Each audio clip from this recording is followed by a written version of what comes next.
আপনি গাজার দিকে তাকান, বাইতুল মুকাদ্দাস, ওইদিকে আপনি একটু তাকান, একটাই অপরাধ যে তারা মুসলমান। এই কারণেই তাদেরকে মারা হচ্ছে।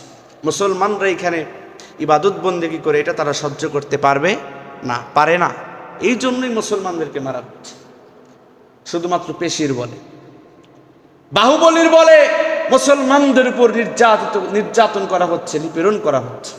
অথচ মুসলমান তামাম পৃথিবী শাসন করেছে, অথচ মুসলমান অর্ধ পৃথিবী শাসন করেছে।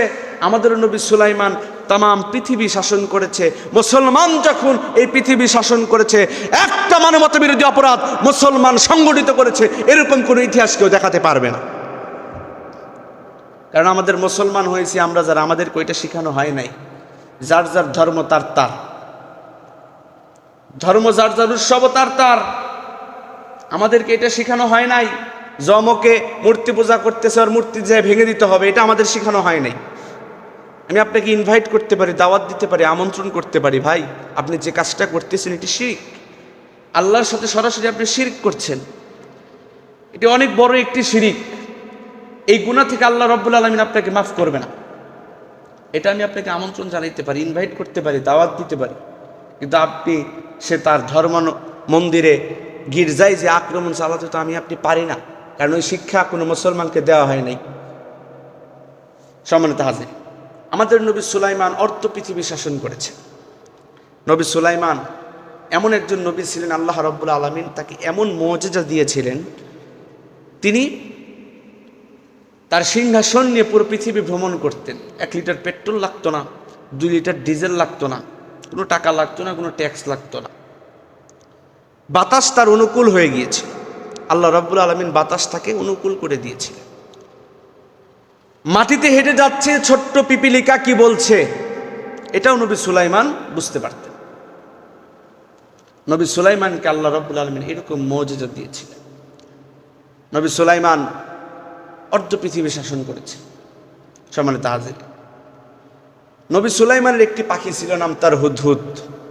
এই হুদহুদ পাখির জুমিং পাওয়ার এবং মেগাপিক্সেল এতটাই প্রখর ছিল, মাটির 1000 স্কয়ার ফুট উঁচা থেকে মাটির 1000 স্কয়ার ফুট নিচে কোথায় কত নিচে পানি আছে এটা হুদহুদ পাখি তার চোখ দিয়ে দেখে বলে দিতে পারত। সুবহানাল্লাহ।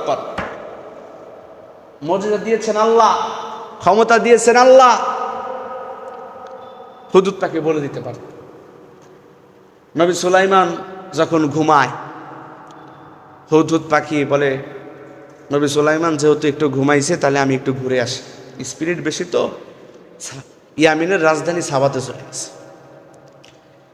নবী সুলাইমানের ঘুম ভাঙলো যখন হুদহুদ পাখি ইয়ামিনের রাজধানী সাবাতে, তখন কোরআন বলছেন ওয়াতাফাক্কাদাত তায়রা ফাকালা মা লিয়া লা আরাল হুদহুদ আম কানা মিনাল গায়িবিন।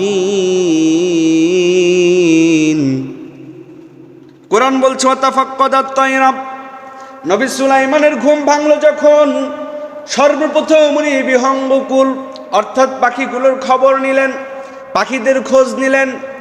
পাখিদের খোঁজ নেওয়ার পর নবী সুলাইমান বলতেছেন, আমারই অসুবিধা, আমি হুদহুদকে দেখতেছি না, নাকি হুদহুদি অনুপস্থিত, হুদহুদি আমার সামনে নাই, জানা বড় দরকার।